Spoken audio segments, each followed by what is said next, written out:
안녕하십니까. 구수한 이야기를 담은 친구 같은 성주 방송 92.7MHz 손정자의 두루치기에서 오늘은 우리나라의 우주의 비밀을 간직한 마을이 있다에 대한 이야기를 들려드리려고 합니다. 우리나라의 우주의 비밀을 간직한 마을이 있대요. 지구 곳곳에 운석의 흔적이 남아 있습니다. 그 예로는 우주의 비밀을 담은 소행성의 흔적, 운석이 떨어져서 생긴 구덩이, 운석 충돌구를 말합니다. 별똥별이란 일명 유성으로 5만 년 전 구석기 시대 합천에 200m의 거대한 운석이 떨어졌다고 합니다. 그 충격은 히로시마 원자폭탄의 약 9만 배에 해당하고, 이때 발생하는 에너지는 핵폭탄 폭발력의 충격은 반경 50km는 초토화되고 멀리 200km까지도 열폭풍이 몰아쳤을 것이라고 합니다. 1400메가톤에 해당하는 운석이 떨어진 곳에는 직경 7km의 수백 미터 깊이의 그릇 모양의 충돌구가 생겨납니다. 1400메가톤의 폭발력을 가진 직경 200m의 운석이 강타해서 어마어마한 굉음과 함께 불덩어리를 남긴 흔적이 바로 경상남도 합천군 적중면과 초계면입니다. 주변이 해발 600m의 산으로 둘러싸인 지름 7km의 적중 초계분지입니다. 지금까지는 다른 분지처럼 침식 때문에 형성된 것으로 추정했으나 지난 2020년 경남 합천군 운석 충돌구가 5만 년 전 지름 200m 소행성이 떨어졌다는 사실이 밝혀졌습니다. 세계에서 공식적인 운석 충돌구는 200여 개가 있는데, 적중과 초계 분지는 동북아 지역에서는 중국의 휴엔 운석 충돌구 이후 두 번째라 합니다. 암스트롱이 달에 가기 전에 훈련했던 미국 애리조나주의 미티 크레이터와 공룡을 멸종시킨 흔적과 멕시코 칙술루브 충돌구 등이 있습니다. 위성사진으로 보면 더욱 운석 충돌구의 모습으로 보입니다. 한국 내에서 운석 충돌구가 발견되었다는 사실은 지질학계의 엄청난 성과이자 연구를 진행할 수 있는 실험장을 보유하게 됐다는 의미이기도 합니다. 운석 충돌구는 우주와 유사한 환경을 제공하기 때문에 우주인 훈련에도 활용이 가능합니다. 미국 나사 역시 운석 충돌구에서 우주인 훈련과 우주복 성능 실험을 하고 있습니다. 운석 충돌구의 고장 적중면 대부분과 초계면 전부가 이 분지 안에 속합니다. 동서 7km, 남북 5km의 타원형 분지로서 이곳의 하천들은 전부 상내천에 합류하여 북쪽의 환강으로 흘러나갑니다. 차별 침식을 받은 양구 해안면의 번치볼 분지와 형태는 비슷하지만 적중과 초계 분지는 운석 충돌 때문에 밝혀졌습니다. 한국지질자원연구원에서 2020년 12월 14일 깊이 142m 시추 코어와 탄소 연대 측정을 통해 이곳에 운석 충돌에 의해 약 5만 년 전에 생성된 것임을 밝혀냈습니다. 연구 결과를 지질학 국제학술지인 곤도와나 리서치에 발표하면서 한반도 최초의 운석 충돌구로 공식 인정되었습니다. 그러면 적중면 역사와 지명 유래에 대해서 잠시 말씀드리겠습니다. 구석기 시대 약 5만 년 전 운석 충돌 분지가 형성된 호수지대였습니다. 그리고 청동기 철기 시대 사만 시대에서는 산반하고 초팔해국의 고인돌 시대였고, 가야 시대에서는 산반하고 다라국 등 독자적인 세력을 형성했습니다. 그리고 삼국 시대에서는 565년 진흥왕 26년에 초팔해연이 설치되고 752년 경덕왕 16년에는 강양군 팔계현이 되었습니다. 그리고 고려시대 때는 1018년 현종 9년에는 합주, 지금의 합천군의 초계현이 충수광 때 초계군으로 승격되면서 적동면과 중방면, 양동면이 초계군에 영속되었습니다. 그리고 조선시대에서는 1413년, 태종 13년에 초계현이, 그리고 1664년 인조 때는 초계군으로, 1895년 고종 32년에는 진주부 초계군과 적동면, 중방면이 되었습니다. 일제강점기인 1914년 3월 행정구역이 개편되었습니다. 근현대인 1983년 2월에는 경남 합천군 적중면의 권혜리와 묵방리는 어령군 부림으로 편입되었습니다. 그리고 2023년 현재 법정리 9개 동과 행정동 16개 동, 자연마을 19개가 있습니다. 적중 지명 유래입니다. 적동면은 뿔글적, 말독, 남면자를 쓰고 중방면은 글자 머리를 따서 1914년 만들어져서 적중이 되었습니다. 적중지역 옛 지도를 보면 후기 구석기 시대부터 고려시대 적중지역은 올로세, 충적세로 약 1만 년 전부터 현재까지의 지질시대 신생대 제4기의 21번째 시기로 신석기 시대부터 현대에 이르고 있습니다. 조선시대 영조 때 광여도, 정조 때 조선여지도, 조선 김정호의 청구도, 1928년 조선 총독부가 간행한 1914년 행정구역 개편 이후 지도가 있습니다. 그리고 적중면의 면적을 보면은 23.91제곱킬로미터고 남쪽으로는 662.8m의 마타산이 있고 687.6m의 천왕산, 688m의 국사봉, 동쪽에 253.2m의 옥두봉이 있고 북쪽으로는 190m의 불지산이 있습니다. 그리고 초계면을 지나가는 24번 국도와 적중면으로 가는 907번 지방도가 있습니다. 적중면의 집승점 선시별 분포는 황전마을의 광준호시, 그리고 두방과 성림, 대분마을에 탐진 안시가 있고, 그 다음에는 상부마을에는 초계정시와 김해김씨, 밀양박씨가 있었고, 그 다음에 상부와 부수에는 밀양손씨 집성촌이 있었고요. 양림마을에는 초계 정시들의 성씨들이 살고 그 다음에 광산김씨와 진주 강씨가 있습니다. 운석에 떨어진 적중마을 얘기를 하면서 제 고향 소개도 잠시 하고 싶어집니다. 적중면 상부리는 밀양손씨 집성마을입니다. 400여 년 전 손원 할아버지가 상부마을에 자리 잡았고 동생은 옛날 나루가 있었다는 부수마을로 가서 살았다고 합니다. 부수마을은 본래 초계군 중방면 지역으로 부진계, 부진기, 부진교의 부수라 하였습니다. 1914년 행정구역 개편 때 부수리라 하여 적중면에 편입되었습니다. 부수마을은 밀양손씨가 300년 전에 처음 터를 잡아 살았다는 기록이 있고 마을 동쪽 개울가에는 현재 2023년 수령 400년이 넘는 당산나무인 팽나무 한 그루와 참나무, 너티나무가 있어 마을의 역사를 말해주고 있습니다. 상부마을에도 면사무소에 400년이 넘은 것으로 추정되는 너티나무가 있습니다.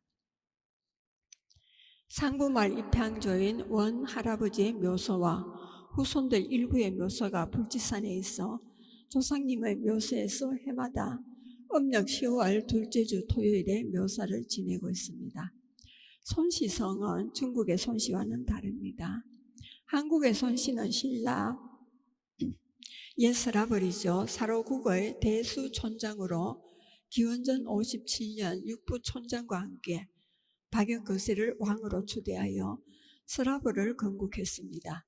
제3대 유리 이사금 왕 기원전 24년에서 57년 재인 32년에 육부촌장에게 성을 하사하여 이씨, 정씨, 최씨, 손씨, 배씨, 설씨가 됐습니다.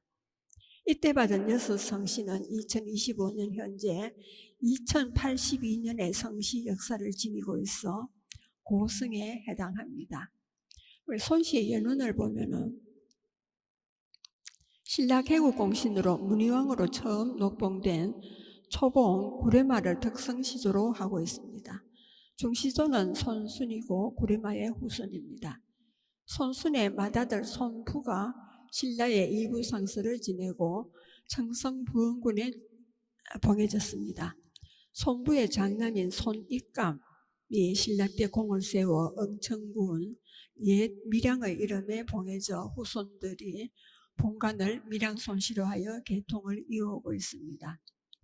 밀양 교동에는 손씨들의 집성 마을이 있습니다. 여기서 안동 일직면에 있는 손흥량의 유비에 시조 손응의 원래 이름은 순응으로 순씨였으나 고려 현종 이름과 음이 같다 하여 순씨를 손씨로 사성받았다고 기록되어 있습니다.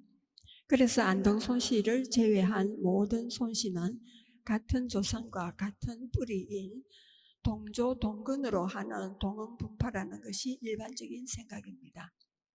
손씨는 총 41번 분파되었고 적중면과 청덕면은 39번째로 기로공, 휘, 부산파의 후손들이 집성촌을 이루며 살고 있습니다. 그 외의 각 분파는 전국에 분포해 후손들이 살고 있습니다. 저는 적중면 상부리에서 태어나 9살까지 살았던 곳입니다. 초등학교 2학년까지 다니다 3학년이 되면서 부모님 따라 대구로 나가서 자라며 제 삶의 대부분을 살았습니다. 적중초등학교는 4년제로 적중공립보통학교로 개교해서 1938년 4월 1일 6년제인 적중공립 심상소학교로 개청했습니다. 1941년 4월 1일 적중공립 국민학교로 개청되었고 1980년 3월 5일 병설 유치원이 설립되었습니다. 그리고 1982년 3월 1일에는 남산분교와 권해분교가 본교로 편입되었고 1984년 3년 2월 15일 권해분교와 묵방분교는 부림초등학교로 이관되었습니다. 그리고 1993년 3월 1일 남산분교와 통합하였고 1995년 5월 30일 급식소 설치 인가를 받았습니다. 1996년 3월 1일은 적중초등학교로 개칭되었고요. 2023년 2월 14일 제90회 졸업식이 있었습니다.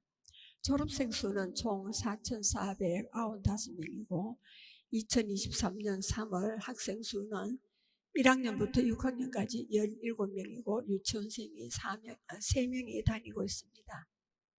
2028년 5월 7일은 개교 100주년이 되는 역사 깊은 학교가 되겠습니다. 2023년 10월 31일 김정용 PD가 적중면 아카이브 교육생들과 함께 적중마을 기록한 화보 사진첩을 합천군의 동아리 활동 지원 사업으로 지원을 받아서 합천군 1개 업과 16개 면소지지 내에서는 처음으로 출간했습니다. 금년은 전문가에 의뢰하여서 적중 면지를 준비 중에 있습니다.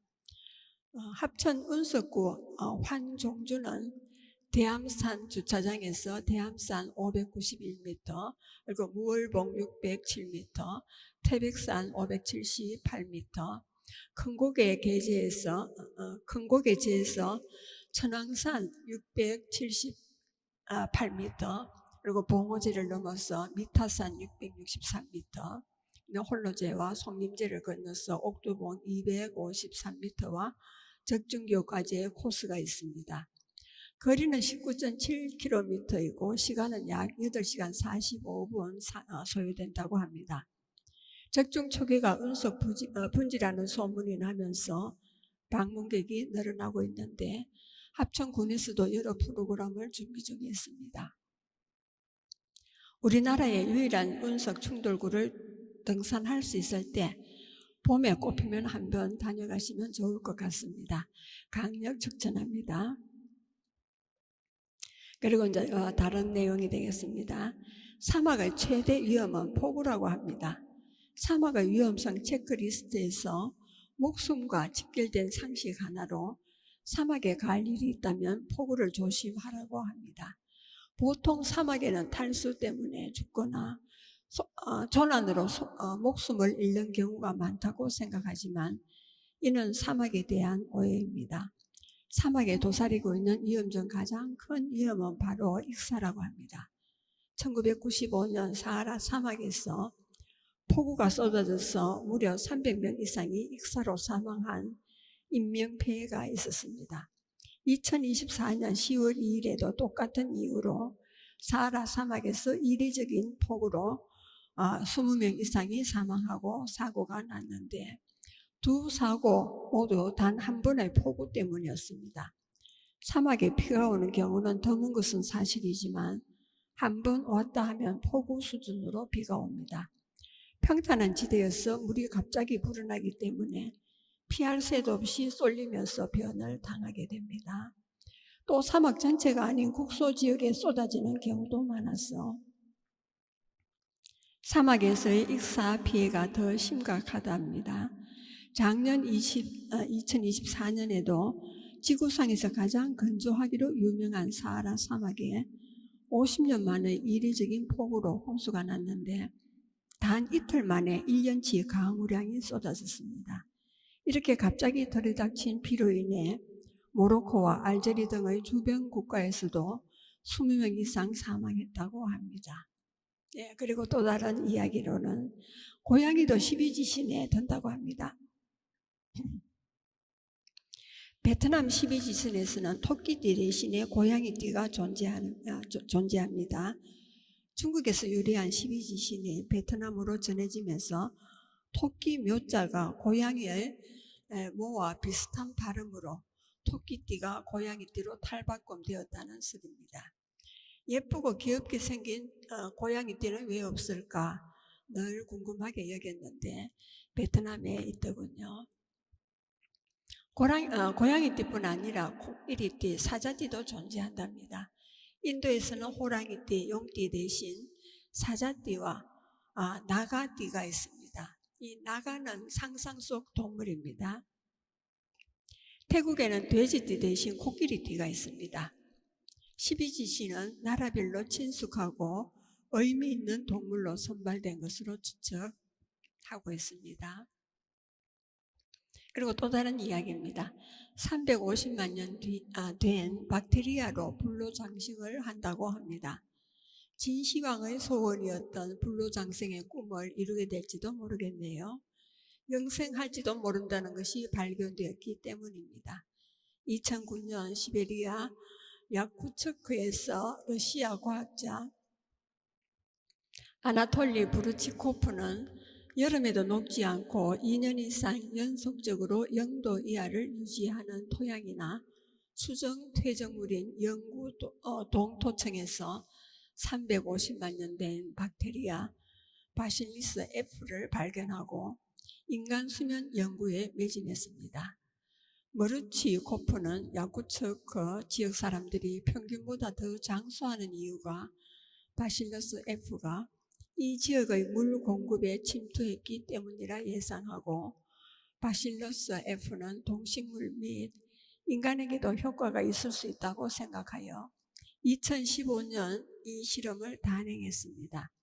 350만 년 된 박테리아를 자신의 몸에 주입한 것인데 2년 동안 감기나 독감에 걸리지 않았다라고 하며 최상의 컨디션을 유지하고 있다고 발표했습니다. 과학계의 다른 사람들은 플라보시 효과일 수도 있다는 의견도 있습니다. 그리고 또 다른 이야기는 세계적인 동료 작곡가는 모차르트였습니다. 어린 시절 즐겨 부르는 인기 동료 작은 별과 영어를 처음 배울 때는 알파벳 송, 이 두 노래는 멜로디가 정확히 똑같은데 그렇다면 이 멜로디를 작곡한 사람은 누구일까? 바로 인류 역사상 가장 뛰어난 천재 음악가 모차르트였다고 합니다. 곡의 원곡은 프랑스 민요인 아 어머님 들어주세요이고, 이 곡을 모차르트가 12개의 변주를 붙인 변주곡으로 재창조한 동요가 작은 별이 되겠습니다. 1781년에서 82년경 모차르트가 프랑스 민요를 피아노 곡으로 재창조했다고 전해지고 있습니다. 이 민요가 동요인 작은 별로 변한 것은 모차르트 사후의 일인데, 이 멜로디에 19세기 영국 시인 제인 테일러가 자신의 시를 노랫말로 붙이면서 동요로 재탄생한 것이 되겠습니다. 그리고 또 다른 이야기입니다. 수중에서 숨 오래 참기 대회의 성자는 누구일까요?입니다. 비버, 나무늘보, 수달 중에서 물속에서 가장 숨을 오래 참을 수 있는 동물은 의외로 나무늘보라고 합니다.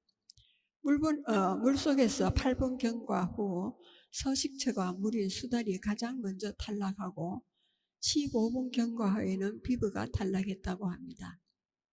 나무늘보의 주 서식처는 육지인데도 물속에서 최대 40분간 숨을 참을 수 있다는 연구 결과가 있습니다. 게으름의 끝판왕 나무늘보는 산소 필요성을 크게 느끼지 못하고 숨쉬기 생략하는 것이 신진대사율을 낮추는 비결입니다. 물속에서는 신진대사율을 더 억제해서 심박수를 육지에서의 3분의 1 미만으로 제어할 수 있기 때문에 오래 숨을 참을 수 있다고 합니다. 그리고 우리가 다 아는 손님은 왕이다 라는 말이 있죠.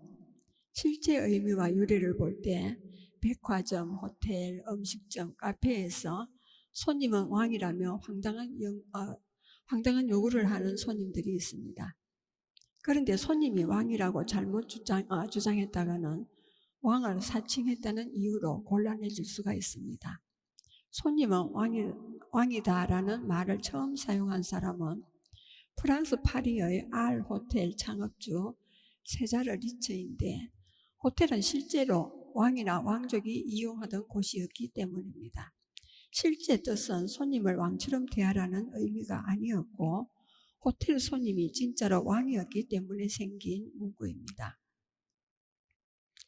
진짜 왕이 아니어도 왕 대접 받을 수 있었는데, 사제르 리처가 호텔 지배인으로 일하던 시절 웨일즈의 왕세자인 에드워드 7세를 만난 후 품격 있는 왕실 서비스에 감탄하고는 왕실 서비스가 엄청나군, 내 호텔에 접목해볼까라 생각했습니다. 그리고 호텔을 직접 설립해서 손님은 왕이라는 철칙에 따라 호텔을 운영하기 시작했습니다. 세자르 리처는 왕처럼 돈을 많이 쓰는 사람들은 충분히 왕처럼 대접받을 권리가 있다는 철저한 자본주의 철학에 따라 왕은 아니더라도 고위 귀족 손님들에게 왕처럼 서비스를 대접했습니다. 그리고 다음 이야기는 생닭 조리 시에 꼭 지켜야 할 절대주의 사항입니다. 몸 보신용 삼계탕 만들 때 반드시 주의할 점은 잘못된 상식으로 삼계탕을 끓여 몸보신하려다가 병원으로 갈 수도 있다고 합니다. 생닭 조리 시에 실수하는 것은 무엇일까? 잘 듣고 답해 보시기 바랍니다. 퀴즈입니다. 첫 번째로는 생닭을 그대로 끓는 물에 넣는다. 두 번째로는 생닭을 키친타올로 닦아서 냄비에 넣는다. 세 번째는 생닭을 흐르는 물로 세척한다입니다. 그럼 이 중에서 이게 정답이 무엇이라고 생각합니까? 예, 정답은 생닭을 흐르는 물로 세척한다 였습니다. 그 이유는 생닭을 싱크대에서 흐르는 물로 세척하면 닭 표면에 있을 수 있는 식중독 원인인 살모넬라와 캠필로박터 등 각종 박테리아가 주변 다른 식자재로 튀어 오염을 유발할 가능성이 높기 때문입니다. 이런 세균은 세척으로 제거가 불가능한 것도 위험 요소입니다. 닭조리 시 주의사항은 끓는 물에 삶으면 생닭을 세척 없이 그대로 조리해도 됩니다. 찜찜하면 키친타올로 그 표면을 닦거나 대야에 물을 받아서 사용하면 되겠습니다. 생닭을 냉장고에 보관할 때는 다른 음식과 닿지 않도록 주의해야 한다고 합니다. 예, 여러분은 지금 성주 FM 92.7MHz에서 손정자의 두루치기를 듣고 계십니다. 잠시 쉬었다 가겠습니다. 황가름의 나는 반딧불입니다.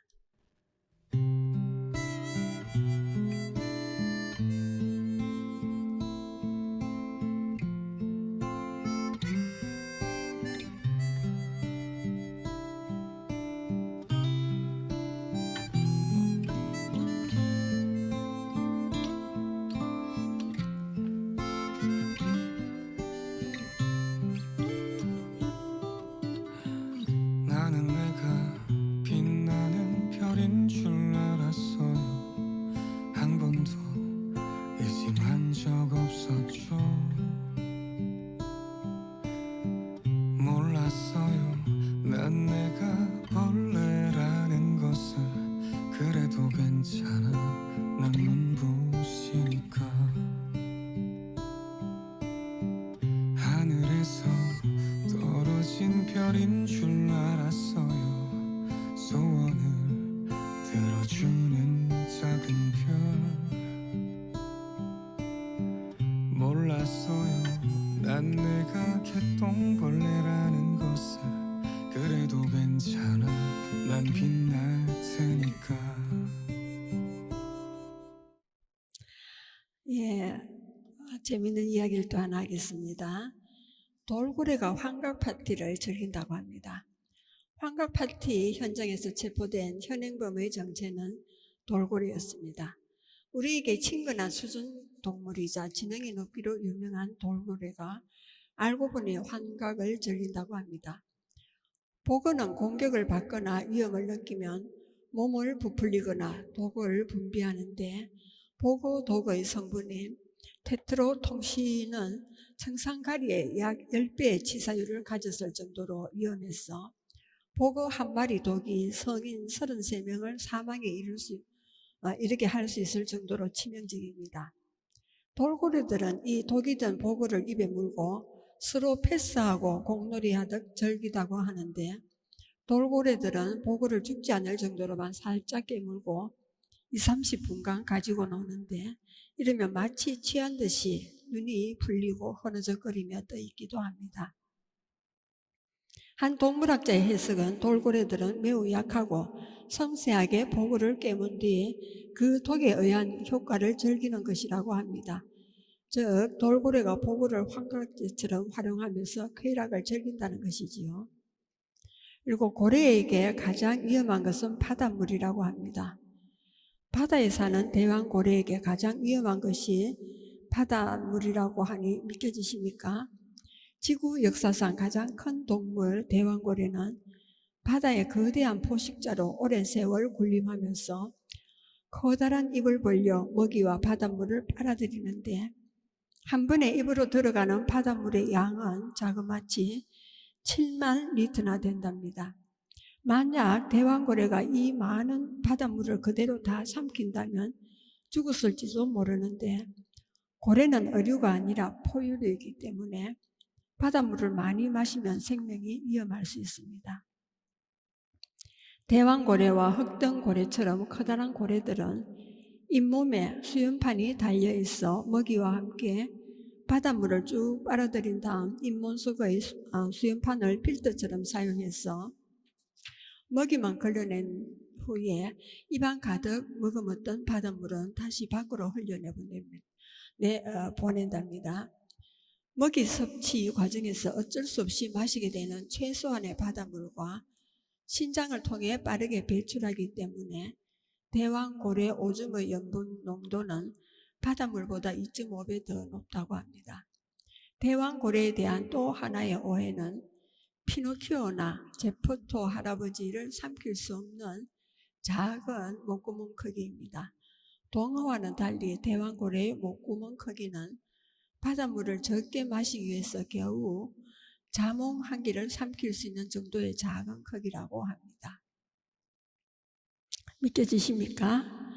또 다음이 여기로는 세상에서 가장 엄격하고 엄밀한 스타벅스 별다방 지점입니다.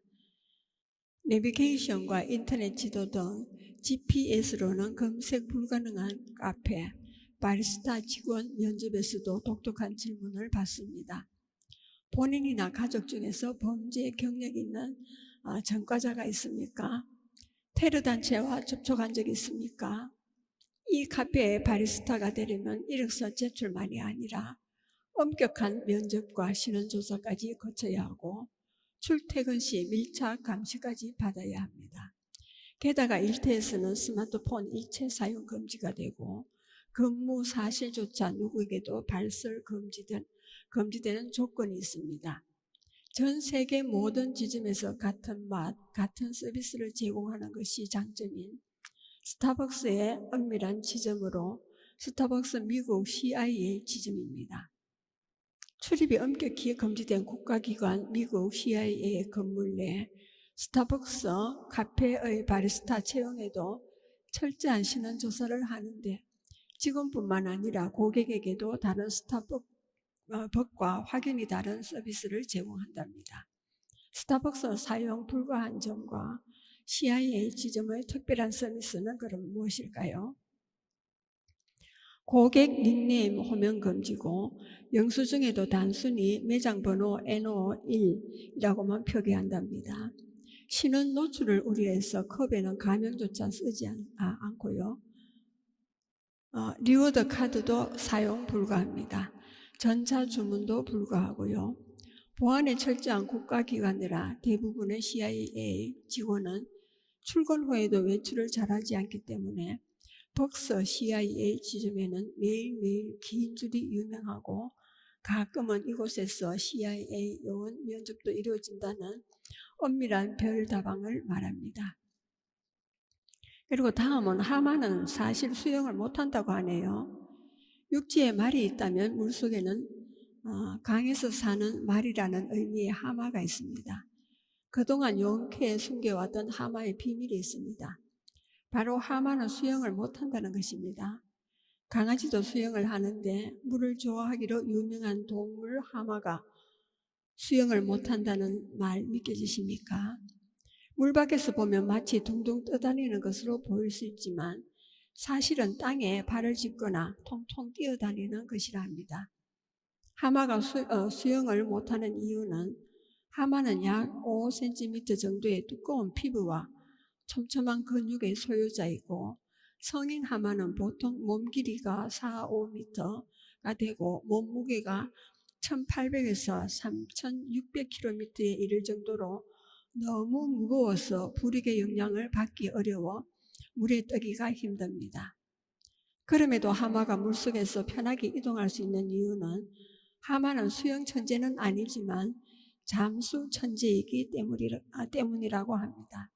하마가 물에 잠수해 있는 동안 느린 심장 박동으로 산소 소모 속도가 떨어져서 최대 4-5분 잠수가 가능합니다. 하마가 포유류인 것을 감안하면 매우 긴 시간이지요. 그리고 다음으로는 전설의 마리오 게임인 닌텐도가 된 화투 가게에 대한 이야기입니다. 한국 명절에 가족이 모이면 절개하는 놀이, 할머니들의 최애 게임이고 치매 예방에도 좋은 놀이는 화투입니다. 화투놀이 덕분에 전 세계에서 모르는 사람이 없는 연간 조원대 수익을 내는 회사로 성장한 회사가 있습니다. 1889년 일본 교토에 화투 판매하는 구멍가게 임천당 골패가 개업했습니다. 이 가게 화투는 다른 곳과는 달리 화투를 칠 때 짝짝 달라붙는 손맛이 좋아서 대박이 났고 무려 70년간 화투 장사로 승승장구했습니다. 1960년대에 화투 인기가 시들해지자 택시, 유모차, 적석범 등 사업 다각화를 추진했지만 모두 실패하고 도산 위기에 처했습니다. 그리고는 초심으로 돌아가 놀이에 집중하자는 선택을 했습니다. 1980년대 아이들 장난감 제작을 시작한 것이 바로 지금은 전설이 된 마리오의 시초입니다. 세계적인 일본 게임 회사 닌텐도 시작이 바로 이 작은 화투 가게였습니다.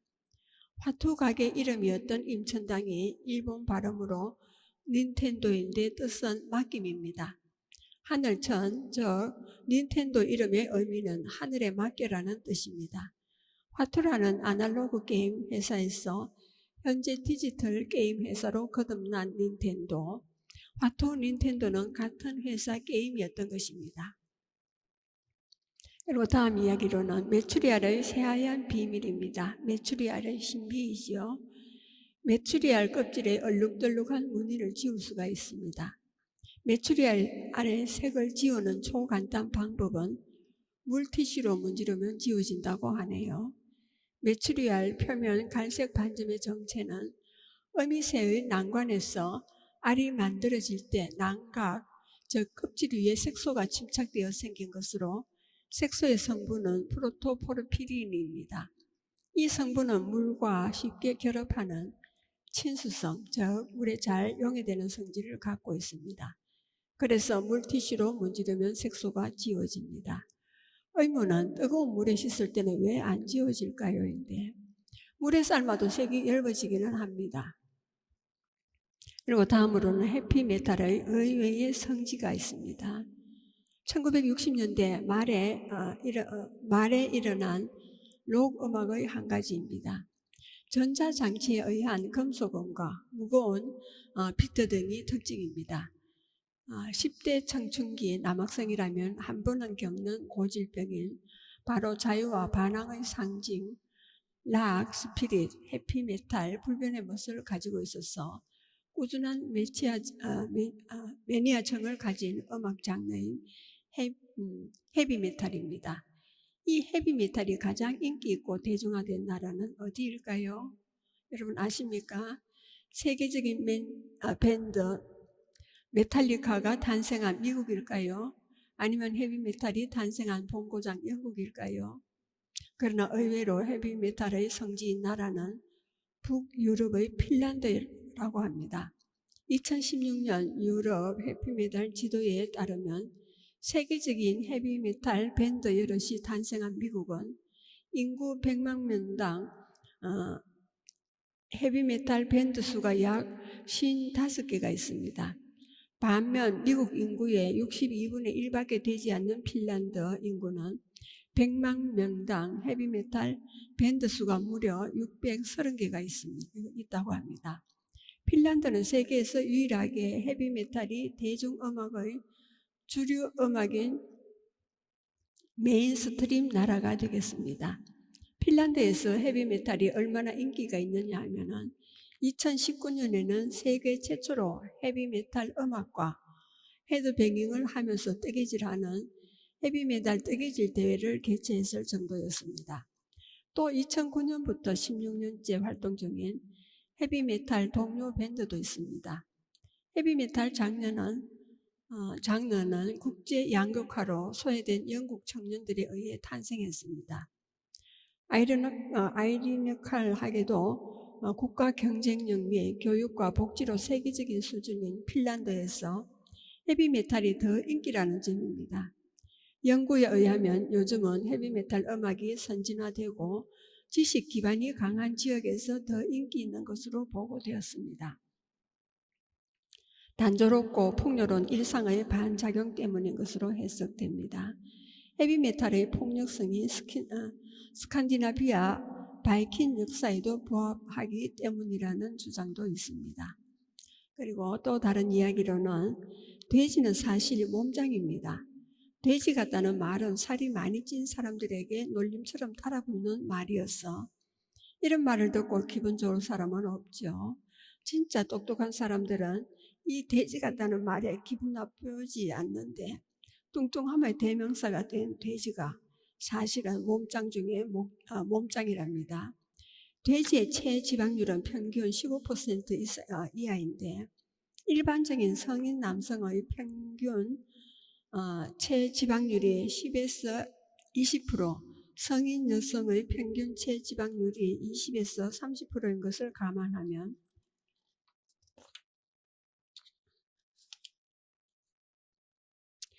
돼지는 성인 여성보다 체지방률이 낮아서 오히려 날씬한 동물이라는 사실입니다. 그럼 삼겹살에 가득 낀 비결은 뭘까요? 그건 삼겹살 부위에만 유독 지방질이 많은 것일 뿐입니다. 삼겹살 비계가 많아 보이지만 사실 이 비계는 피하 지방에 불과하고 돼지의 다른 부위들에는 기름이 별로 많지 않답니다. 또 다른 이야기로는 앞뒤 문양이 다른 파라과이 국기가 2개의 나라에 대했습니다. 사진을 보시면 되겠습니다. 다음 중 파라과이 국기는 어느 것일까요? 한번 찾아봅시다. 3가지 색은 같고 중간 심볼 모양만 다른 두 국기 중에 파라과이 국기는 적청백의 가로 3색기입니다. 앞뒤 문양이 다릅니다. 파라과이 대사관 측의 설명에 따르면 파라과이 국기의 앞면과 뒷면은 파라과이에 대해 매우 중요한 2가지 측면을 나타내기 때문에 양면으로 제작했다고 합니다. 양면 문양에는 파라과이 공화국이라 적혀 있고 뒷면 문양에는 나라의 표어인 평화와 정의가 씌여 있습니다. 추측컨대 파라과이의 정체성을 담아내고자 국기를 양면으로 활용하지 않았나 추측된다고 하네요. 이 외에도 특이한 국기를 가진 국가들이 있어 소개합니다. 대부분의 국기는 직사각형인데 스위스 국기는 정사각형이고 네팔 국기는 2개의 삼각형이 붙은 모양입니다. 사우디아라비아 국기는 단순한 문양 대신에 알라 이외에 다른 신은 없으며 무함마드는 알라의 사도이다라는 뜻의 글귀라고 쓰여 있습니다. 그리고 다른 이야기는 울릉도 호박엿의 진실과 유래입니다. 울릉도 호박엿에는 호박이 들어있나요? 울릉도의 대표 특산물은 오징어와 함께 호박엿입니다. 울릉도 호박엿은 원래 호박엿이 아니랍니다. 울릉도 호박엿의 원래 이름은 후박엿이었습니다. 후박나무는 울릉도와 남쪽 섬지방에서 자라는 나무로 껍질과 열매를 약재로 사용합니다. 울릉도는 위장병과 천신, 치료 한약재인 후박나무 자생지로 유명합니다. 19세기 울릉도로 이주한 개척민들이 효과가 있는 후박나무 열매와 껍질을 이용해서 엿을 만들어 먹기 시작한 것에서 유래했다는 이야기가 있습니다. 이 호박엿이 시간이 흐르면서 호박엿으로 잘못 전해졌던 것입니다. 그러나 요즘은 시중에서 판매하는 호박엿에는 실제로 호박을 첨가한 제품도 많습니다. 지금은 울릉도의 후박나무가 점점 사라지면서 천년기념물로 정해질 정도여서 더 이상 후박나무로 엿을 만들 수 없는 상황이라 이왕 호박엿이라는 이름이 알려졌으니 호박을 넣어서 만들었다고 합니다. 그리고 또 다른 이야기로는 잠 못 드는 밤에 양이 소환된 이야기입니다. 양의 마리수의 세기와 유래와 효과에 대한 이야기입니다. 잠이 오지 않을 때 양 1마리, 양 2마리, 양 3마리를 세는 것입니다. 양을 세면 잠이 올 것이다라고 진리처럼 여겼던 이 말이 사실은 아무런 효과가 없습니다. 오히려 침대에 누워 양을 셀수록 각성도가 높아져서 역효과 확률이 높습니다. 전문가에 따르면 양을 세는 걸로 잠이 오는 사람이라면 양을 세지 않고 안정만 취해도 잠을 잘 수 있다고 합니다. 우리의 뇌는 침대 입고를 불면증의 장소를 인식해서 자려고 애를 쓰면 쓸수록 교감신경이 자극되어 점점 더 잠들지 못하게 될 수 있습니다. 그렇다면 잠 안 올 때, 불면증일 때 양의 숫자를 세라는 말의 유래는 무엇일까요? 양 세기는 과거 서양 풍습에서 유래한 말인데 서양에서는 억지로 잠을 청한다는 뜻의 카운팅 시프라는 수구가 존재할 정도로 예로부터 미도한 풍습입니다. 양 세기의 정확한 출처는 불분명하지만 유력한 한 가지 설이 있습니다. 바로 양을 뜻한 시프와 잠을 뜻하는 슬리프 발음의 유사성 때문에 시프를 반복해서 말하면 슬리프가 연상되어 잠이 오는 효과를 느끼게 되었다는 설입니다.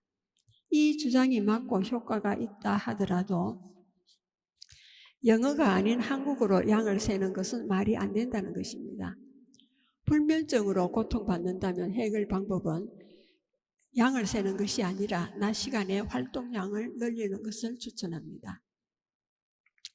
예, 여러분은 지금 성주 FM 92.7MHz에서 손정자의 두루치기를 듣고 계십니다. 잠시 쉬었다 가겠습니다. 디펑스의 울릉도 트위스트가 되겠습니다.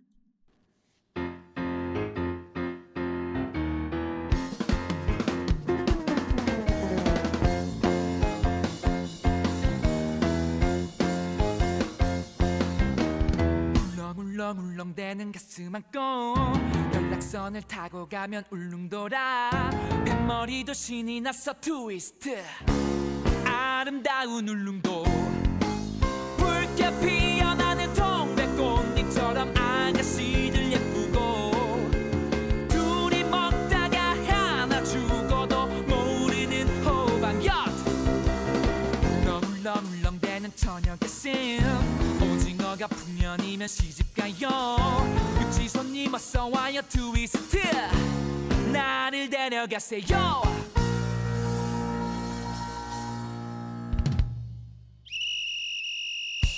네, 신사숙녀 여러분, 자 지금 신나는 트위스트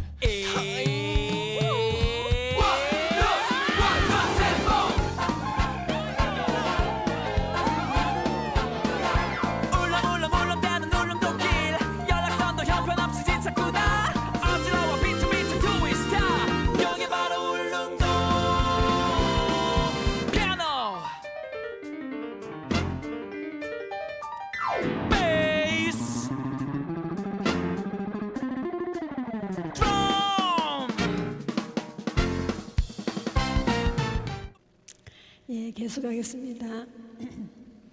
이제 또 다른 이야기인데 이거 모르면 당신은 아재가 됩니다.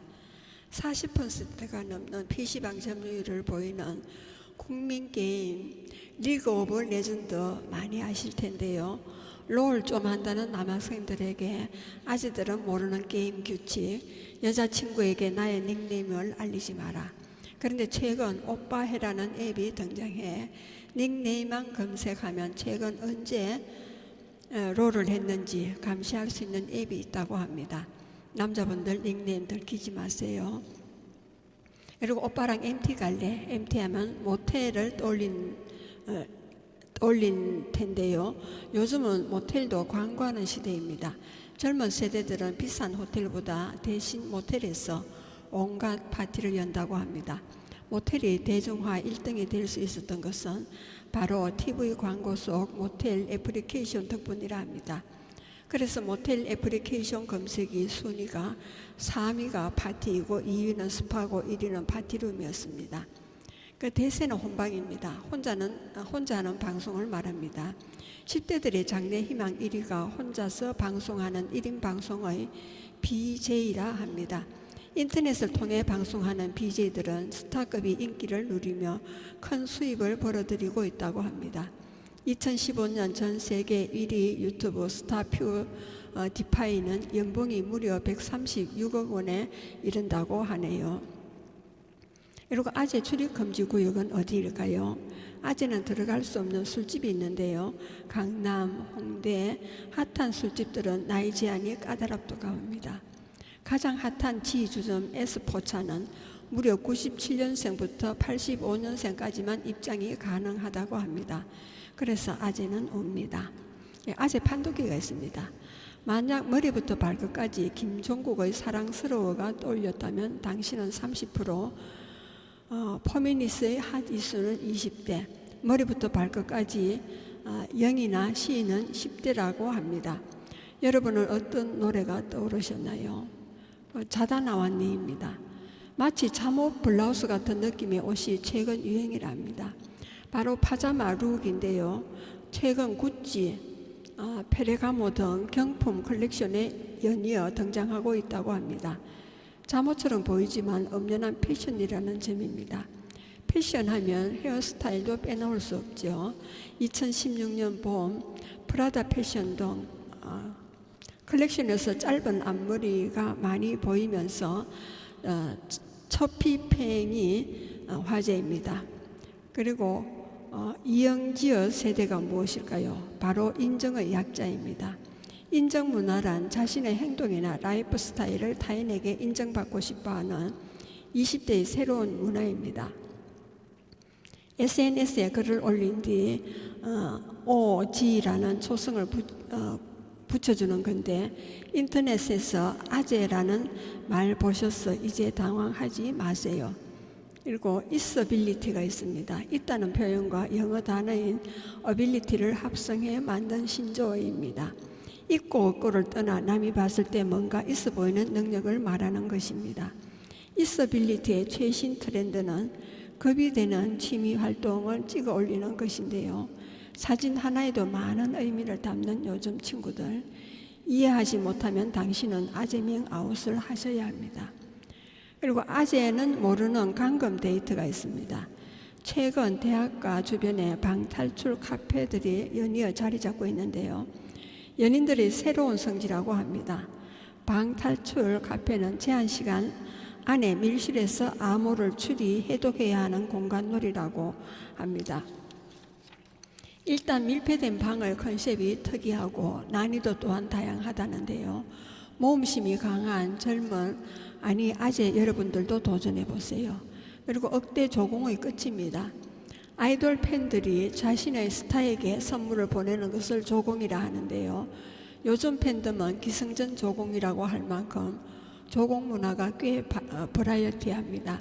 생일, 신곡 발표식과 지하철 역사나 버스 광고 등 다양한 곳에서 광고를 하는데요. 그런데 제일 착한 조공이 대세라 합니다.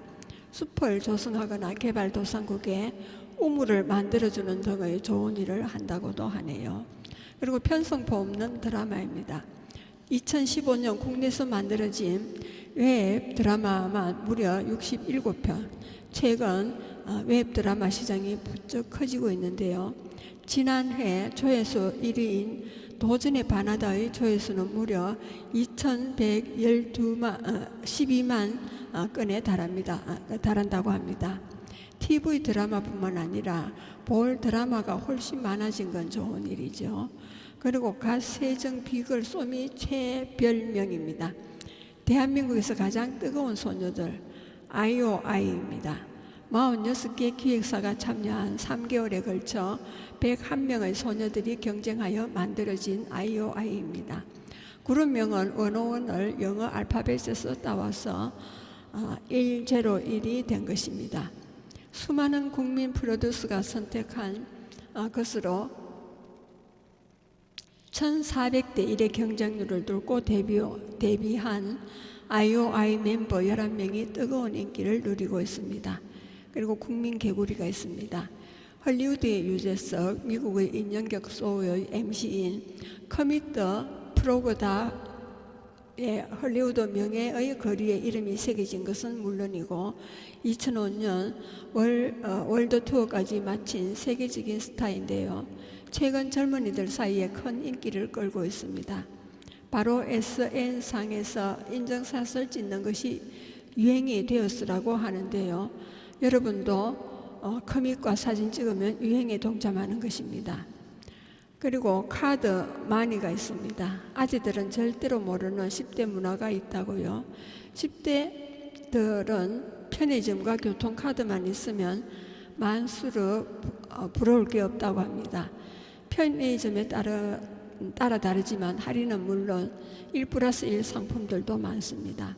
금성상해 편의점의 애플리케이션은 할인 품목 기간 공지하고 상품을 찾지 않아도 바코드로 구매 가능하고 남아있는 정정품은 앱으로 보관 가능하다는 겁니다. 그리고 모디슈어도 모르슈어입니다. 모디슈어란 기존의 제품을 자기만의 방식으로 재창조해내는 소비자인데요. 오 기자가 추천하는 편의점 컬래버레이션을 소개해드립니다. 곰탕 라면에 냉동 만두를 넣은 만둣국, 불채로 볶음면에 치즈와 삼각김밥을 넣은 불닭 리조또, 비빔면과 편의점 족발을 섞은 비빔족발까지 모디슈어처 천재입니다. 진짜 초통령입니다. 초등학생들의 대통령, 초통령은 누구일까요? 엑소만 떠올리지만 당신은 아재입니다. 엑소, 빅뱅을 제외한 초등학생 440명의 투표 결과 중 3위는 WIXS고 2위는 이콘이고 1위는 BTS, 바로 방탄소년단입니다. 그리고 야동으로 배웠어요입니다. 보기만 하는 동영상 시대는 가라. 요즘 젊은 친구들은 궁금한 게 있을 때 동영상을 재생한다고 합니다. 화장은 물론 노트 필기, 전구 교체 방법, 운전까지 다양한 꿀팁 동영상의 세계는 무궁무진한데요. 누구나 쉽게 찾아보고 따라할 수 있는 것이 그 매력입니다. 그리고 안녕 클레오파트라입니다. 술자리 게임하면 언제나 I am ground 외친다면 당신은 아재입니다.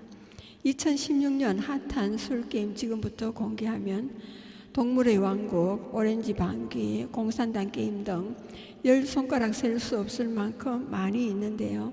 그 중에 클레오파트라 게임이 대세라고 합니다. 안녕 클레오파트라, 세상에서 제일 가는 포테이토 칩을 돌아가며 한 옥타브씩 올려 부르는 게임입니다. 어른이 평가받는 시험입니다. 아주 주목하셔야 됩니다. 신조어 이것만 알면 일단 대화에 낄 수 있습니다. 빼박캔트, 낄끼빠빠, 세젤예, 0720, 리프트 비브비기. 위에 판넬에 보이는 말 알아들으시겠나요? 이것만 알면 아재 탈출되는 어른이 평가받는 시험입니다. 멘붕에 빠뜨린 2016년 어른이 평가 시험입니다. MZ세대와 원활한 소통을 위해서는 최소 신조어를 이해하고 사용하는 것이 중요합니다.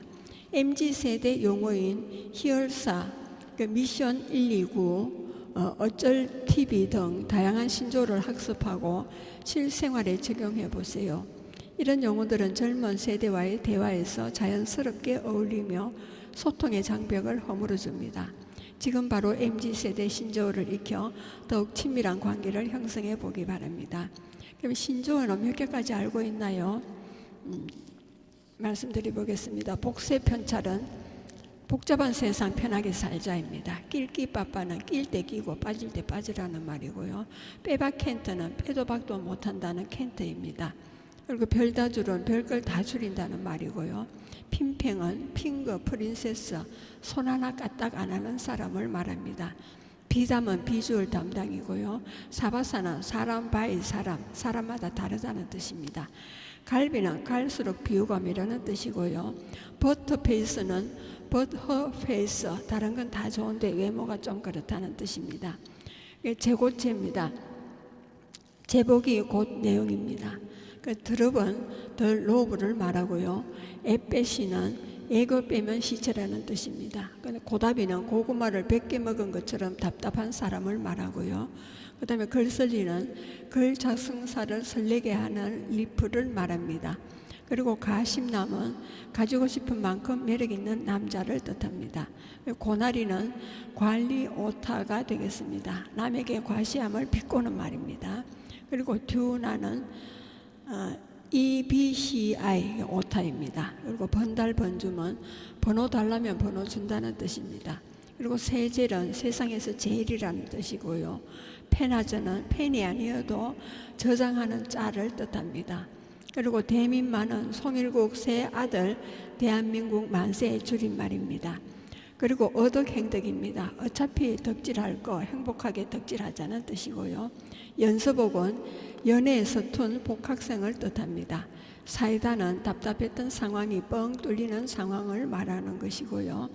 제로제로이죠. 원들은 제로제로면 무엇이든 좋다라는 뜻입니다. 그리고 걸크러쉬는 여자가 여자 연예인이나 동경하는 여자에게 반하는 것을 뜻한다는 뜻이라네요. 저는 MZ세대의 신조어를 하나도 모르겠는데요. 그럼 저는 아지매가 되겠군요. 여러분은 지금 성주 FM 92.7MHz에서 손정자의 두루치기를 들으셨습니다. 마지막 음악으로는 에녹의 낭만에 대해서가 되었습니다.